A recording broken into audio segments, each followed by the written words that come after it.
Hello मेरे प्यारे दोस्तों, कैसे हैं आप सभी। मैं आप सभी का स्वागत करता हूं आपके गुरुजी चैनल एसपी झा पे। और आज हम लोग पढ़ने वाले हैं केंद्रीय प्रवृत्ति की माप में पार्ट 2। मैंने पार्ट 1 में आप लोगों को कुछ इसके बेसिक कंसेप्ट थे, वो आज मैंने आप लोग को पहले बता दिया हूं। अगर आप लोग वो पार्ट नहीं देखें तो इस वीडियो के डिस्क्रिप्शन में उसका लिंक मिल जाएगा, उसको देख लीजिए। आज हम लोग पार्ट 2 में समझने वाले हैं, यदि किसी अन्य प्रेक्षणों x1 x2 x3 dash action का माध्य x डैश है या x पावर बार है, तो सिद्ध कीजिए कि x1 minus x power bar plus x2 minus x power bar plus x3 minus x power bar plus x1 xn minus x power bar का मान 0 होता है। ये प्रूव करने के लिए कहा गया है। एक दूसरा, यदि किसी प्रेक्षणों का माध्य 10 हो और प्रत्येक संख्या में मान लीजिए a जोड़ दिया जाए तो नया प्रेक्षण क्या होगा। या प्रत्येक संख्या किसी एक प्रकार का प्रश्न ये हुआ। दूसरे टाइप का प्रश्न, यदि किसी प्रेक्षण में का माध्य n हो तथा इसमें प्रत्येक में से एक घटा दिया जाए तो नया माध्य क्या होगा। इस टाइप के प्रश्न को हम सिद्ध करना सीखेंगे, जो कैसे x power dash minus x power bar minus a होता है या प्लस ए होता है। गुना के टर्म में रहे तो गुना x को डायरेक्टली हम माध्य में कैसे गुना कर देते हैं, वो सारे के बारे में आज हम प्रूव करके आप लोगों को बताएंगे, सिखाएंगे और समझाने का प्रयास करेंगे। तो चलिए सबसे पहले क्वेश्चन नंबर 1 को हम लोग समझ लेते हैं। क्वेश्चन नंबर 1 आपको दिखाई यहाँ पे पढ़ा होगा, यदि n प्रेक्षणों x1 x2 x3 dash dash action का माध्य x पावर बार है, तो सिद्ध कीजिए कि x1 minus x power bar plus x3 minus x2 minus x power bar plus x3 minus x power bar plus dash dash plus xn minus x power bar बराबर में 0 होगा। चलिए अब यहाँ पे समझते हैं। देखिए ये माध्य दिया हुआ है, तो इसको हम x1 plus x2 plus x3 plus dash dash plus xn equal to by n लिखेंगे। अब बराबर में क्या देंगे, x पावर बार देंगे।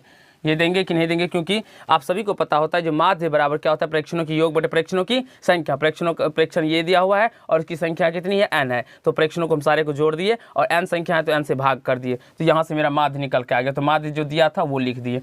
अब हम क्या करेंगे, तो x1 plus x2 plus x3 plus dot dot dot dash dash plus xn, और इस n को सर लेके चले जाएंगे तो ये nx पावर बार हो जाएगा।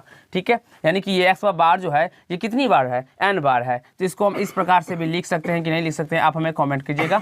x1 plus x2 plus x3 plus dash dash plus xn, और ये x डैश जो है ये n बार है। x power dash plus x power dash plus x power dash plus dash dash n बार। n बार का मतलब हुआ ये n टर्म बार, यानी कि यहाँ nx बार है ना, nx पावर बार है, तो इसका मतलब ये n बार है।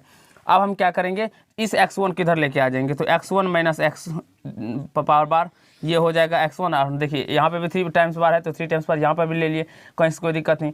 अब यहाँ पे देखिए इधर लेके आएंगे तो वो x1 माइनस घट जाएगा, प्लस का चिन्ह है तो माइनस में आ जाएगा, तो हम किसी में से घटा देंगे, यानी कि x1 में से x पावर बार घटा लिए, फिर प्लस है तो बीच में plus x2 minus x power bar, क्योंकि ये इसको भी इधर लेके आ जाएंगे, प्लस x3 माइनस इसको लेके आ जाएंगे x पावर बार, यानी सारे को इस प्रकार से लेते चले आ जाएंगे। Plus dot dot dot plus xn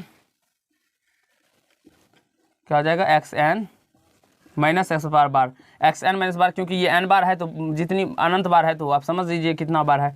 तो यहाँ से सारा टर्म जब इधर आ जाएगा तो यहाँ पे 0 बच जाएगा, और यही हमें प्रूव करने के लिए कहा भी गया था। तो आशा करता हूँ, आई होप आप लोग को समझ में आ गया होगा, कहीं से कोई दिक्कत या समस्याओं का सामना नहीं करना पड़ा होगा और कहीं से कठिनाई नहीं हुआ होगा। अब हम देखते हैं, जो किसी आंकड़े के n प्रेक्षणों x1 x2 x3 dash xn का माध्य x पावर बार है, तो माध्य को इस प्रकार से भी सूचित किया जाता है। ये आप लोग को मैंने पार्ट 1 में ही बता दिया था। यदि प्रत्येक प्रेक्षण में a जोड़ दिया जाए तो नई प्रेक्षण का माध्य क्या होगा। देखिए इस टाइप के प्रश्न को तो हम डायरेक्टली अब जो माध्य अगर 5 दे दे तो 5 में अगर 3 सब प्रत्येक प्रेक्षण में जोड़ा जाए तो 5 3 8 माध्य हो जाएगा। लेकिन होता कैसे वो साबित करके हम आपको दिखाते हैं। यहाँ पे हल देखेंगे। देखिए सबसे पहले यहाँ पे आपको पता होगा कि x1 plus x2 plus x3 plus dot dot dot plus xn equal to n, प्रेक्षणों की योग बटे प्रेक्षणों की संख्या और क्या होता है, माध्य होता है। तो माध्य x बार है तो ये दे दिए। अब यहाँ से इस n को उधर लेके चले जाएंगे हम लोग, तो x1 plus x2 plus x3 plus dot dot dot plus xn बच जाएगा, और यहाँ पे n x पावर बार हो जाएगा। इसे हम लोग फर्स्ट समीकरण मान लेंगे। इसे क्या कर लेंगे, फर्स्ट समीकरण मान लेंगे। समझ में आ रहा है बाबू ना, कहीं से कोई दिक्कत नहीं हो रहा है बाबू, आप अपना बनाइए। अब देखिए अब क्या करते हैं, अब देखिए अब नया माध्य बराबर क्या होगा, कहा गया है जो प्रत्येक प्रेक्षण में a जोड़ दिया जाता है। इसमें भी a जोड़ देंगे, इसमें भी। तो चलिए हम जोड़ते हैं, नया माध्य निकालते हैं। x1 plus a plus x2 plus a plus x3 plus a dot dot dot plus x n plus a हो जाएगा। अब बाय एन, संख्या तो एन ही है और इस सारे में फ्रैक्शन में ए जोड़ दिया गया है और संख्या में तो कोई परिवर्तन नहीं हुआ है, तो संख्या एन है तो एन ही देंगे और इसमें ए जोड़ा है तो इसमें ए कर दें। अब हम क्या करेंगे, तो यहाँ पे देखिए ए को क्या कर लेंगे, तो कॉमन कर लेते हैं। ए को क्या करेंगे, कॉमन कर लेंगे।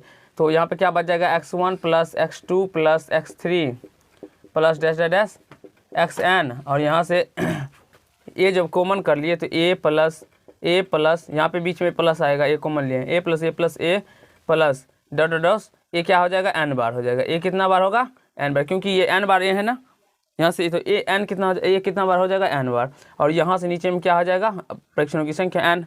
समझ में आ रहा है बाबू। अब यहाँ से देखिए x1 plus x2 plus x3 plus dash dash xn, x1 plus x2 plus x3 dash dash xn का मान n x पावर बार दिया है ना, यहाँ से इसका हम अगर मान n x पावर बार ले ले और प्लस ये a कितनी बार है। अब यहाँ पे देखेंगे आप लोग, जब n x बार था, x जो तो n बार था, तो उसे हम इस प्रकार से भी लिखे थे ना, उसी प्रकार से यहाँ पे देखिए a कितनी बार है, n बार है, इसे हम लोग n a लिख सकते हैं ना, लिख सकते हैं। उसी प्रकार से नीचे में बटन में एन कर लेंगे और बटन करने के बाद एन कॉमन ले लेंगे, तो यहाँ से एक्स पावर बार प्लस ए बच जाएगा, बाय एन बचेगा, तो एन से एन मेरा कट के निकल के आ जाएगा, तो एक्स पावर बार प्लस ए आ जाएगा। आई होप, आशा करता हूँ आप लोग को समझ में आ गया होगा और आप लोग प्रूव करना सीख गए होंगे इस टाइप के प्रश्नों को। अब माइनस कर दिया जाए तब क्या करेंगे, और गुना कर दिया जाए तब क्या करेंगे, भाग कर दिया जाए तो क्या करेंगे, उसे भी हम लोग अभी साबित करेंगे और सीखने का प्रयास करेंगे। तो आशा करता हूँ दोस्त, अब अगर माइनस किया जाता है तो अगर मान लीजिए कहा जाए जो प्रत्येक फ्रैक्शन में से ए माइनस कर दिया जाए, प्रत्येक फ्रैक्शन में क्या कर दिया जाए, मैं ए माइनस कर दिया जाए, उसे भी समझ लेते हैं। तो उसे समझने के लिए आप यहाँ पे प्रत्येक में माइनस ए करना होगा, यहाँ पे प्लस हो जाएगा और यहाँ पे क्या हो जाएगा, सॉरी यहाँ पे माइनस ए होगा, ठीक है, क्योंकि ये ए जुटा है ना इसमें, तो यहाँ पे तो प्लस हुआ था, लेकिन इसमें से जब हम ए कॉमन लेंगे तो ये माइनस आ जाएगा, यहाँ पे माइनस आएगा और बाद बाकी सब सेम रहेगा, यहाँ पे भी माइनस, यहाँ पे भी माइनस और यहाँ पे भी माइनस आ जाएगा। तब तो आशा करता हूँ वो माइनस भी करके आप लोग बना लेंगे अपने से और सीख जाएंगे। अगर नहीं आपसे बनता है तो आप हमें कमेंट कीजिएगा, तो फिर नेक्स्ट पार्ट में लोग इसे कवर करके आप लोग को समझा दूंगा। तो जल्दी से इसे नोट कर लीजिए, मैं आगे आप लोग को अभी तुरंत ही बताऊँगा। तो चलिए फ्रेंड, अब हम लोग अगले कंसेप्ट को समझते हैं, उसे समझने का प्रयास करते हैं। देखिए क्वेश्चन नंबर, ये आप लोग 3 क्वेश्चन समझ सकते हैं। ये इसमें साबित करने के लिए कहा जा रहा है कि किसी आंकड़े के n प्रेक्षणों x1 x2 x3 dash dash xn का माध्य x बार है। यदि प्रत्येक संख्या को a से गुना कर दिया जाए तो नए प्रेक्षणों का माध्य क्या a x बार होगा, यानी a गुना x बार हो जाता है। आशा करता हूँ दोस्त आप लोगों ने माइनस वाला जो प्रत्येक संख्या में से a घटा दिया जाए तो वो आप लोग समझ गए होंगे, अपने से बना लीजिएगा। और यहाँ पे भाग यानी कि देखेंगे ना, प्रत्येक प्रेक्षण को ए से भाग कर दिया जाए तो नए प्रेक्षण का मान एक्स बार बटे ए हो जाता है, वो समझने का प्रयास करते हैं। ठीक है, अब चलिए इस क्वेश्चन को समझने का प्रयास करते हैं। इसको समझने के लिए सबसे पहले आपको देखिए सिंपल सा, चूँकि x1 plus x2 plus x3 plus dash dash dash plus xn by n, क्योंकि n संख्या है, बराबर का माध्य कितना दिया, एक्स बार दिया हुआ है। ठीक है, अब यहाँ से x1 plus x2 plus x3 plus dash dash dash plus xn बराबर n एक्स पावर बार हो जाएगा और इसे हम लोग फर्स्ट संख्या यानी फर्स्ट समीकरण मान लेंगे। अब कहा गया प्रत्येक प्रेक्षण में गुण से गुना कर दिया जाए। अब नया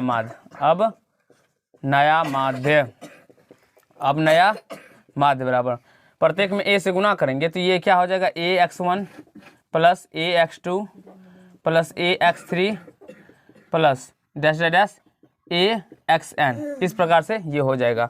अब बटे में कितनी संख्या है, n संख्या, तो n दे देंगे। आशा करता हूँ आप कहीं को आप लोगों को समझ में दिक्कत या समस्याओं का सामना नहीं करना पड़ रहा होगा।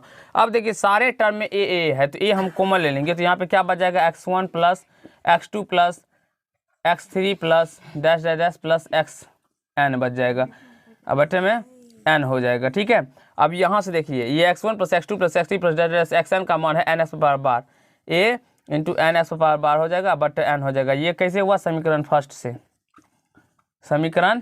फर्स्ट से ये मान निकल के आया, समीकरण फर्स्ट से ये मान निकल के आया। यहाँ से n कट जाएगा तो यहाँ से a इंटू एक्स पावर बार बच जाएगा। तो आई होप आप लोग को समझ में आ गया होगा, कहीं से कोई दिक्कत या समस्याओं का सामना नहीं करना पड़ा होगा और समझने में कहीं से कोई तकलीफ भी नहीं हुआ होगा। यहाँ पे हम क्या किए ना, तो ये सारे टर्म में है तो कॉमन ले लिए, तो कॉमन लेने के बाद यहाँ पे x1 बचेगा, यहाँ पे x2 बचेगा। और वहाँ पे क्या था, जब ए जोड़ा जाता था तो वो x1 प्लस ए करके था, तो उसको जब हम कॉमन लेंगे तो वो x1 प्लस x2 हो जाएगा और a plus a plus a plus यानी n बार उस टाइम में होगा, लेकिन यहाँ पे वो ऐसा कंडीशन नहीं बनेगा। अब हम लोग समझते हैं यदि प्रत्येक फ्रैक्शन में से a को विभाजित कर दिया जाए यानी भाग दे दिया जाए तो क्या होता है। चूंकि देखिए यहाँ से हल करते हैं।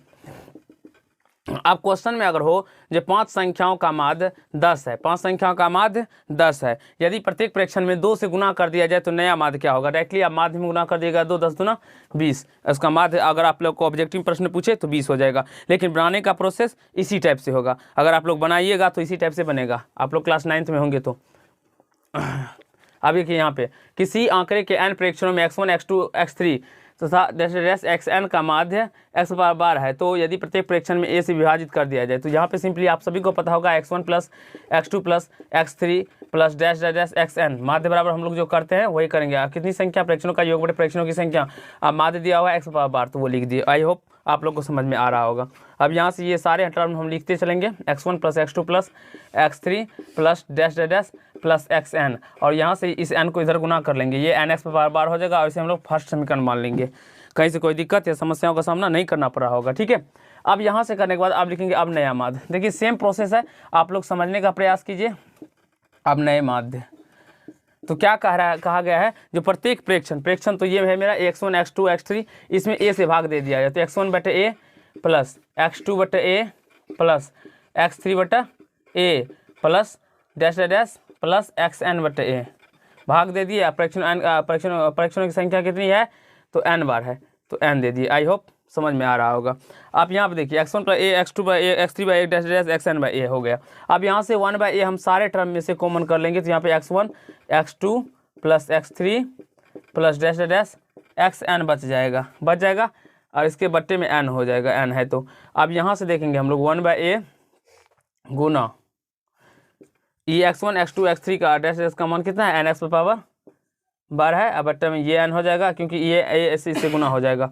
ये कैसे हुआ समीकरण फर्स्ट से, ये कैसे हुआ तो समीकरण फर्स्ट से देखेंगे ना, इसका मान हमारे एन एक्स पर बार आया तो इसका मान हम एन एक्स पर बार लिख दिए। ये गुना के टर्म हो तो ये एन से ये एन कट जाएगा तो ऊपर क्या बच जाएंगे एक्स पावर बार बटा ए, और यही हमें माध्य इतना होगा, यही प्रूव भी करना था। तो आई होप आप लोग को दोस्त समझ में आ गया होगा, कहीं से कोई दिक्कत या समस्या का सामना नहीं करना पड़ा होगा। अब इस टाइप के प्रश्न आप लोग अपने से बनाने का प्रयास कीजिए जिससे कि आपके सारे कंसेप्ट भी क्लियर हो, और एक चीज़ को एक बार समझ लीजिए, उसके बाद अपने से 2 4 बार 5 बार 6 बार प्रैक्टिस कीजिए, क्योंकि जब तक आप लोग प्रैक्टिस नहीं कीजिएगा तब तक कुछ नहीं होगा। मैथ प्रैक्टिस का ही चीज़ है, जितना प्रैक्टिस कीजिएगा आपका दिमाग कंसेप्ट उतना ही तेज होगा। तो आज के पार्ट में दोस्त हम लोग इतना ही करेंगे। पार्ट 3 में हम लोग चैप्टर 21.1 के क्वेश्चन में 1 से समझेंगे और उसे अच्छी तरीके से समझने का प्रयास करेंगे। धन्यवाद। अगर ये पार्ट आप लोग को अच्छा लगा होगा तो वीडियो को लाइक कीजिएगा, कमेंट कीजिएगा, शेयर कीजिएगा, और चैनल पर नए होंगे तो चैनल को सब्सक्राइब करके बेल आइकन को प्रेस कर लीजिएगा जिससे मेरे हर एक वीडियो का नोटिफिकेशन आप तक पहुंचता रहे। तो धन्यवाद दोस्तों, आज के पार्ट में हम लोग इतना ही करेंगे।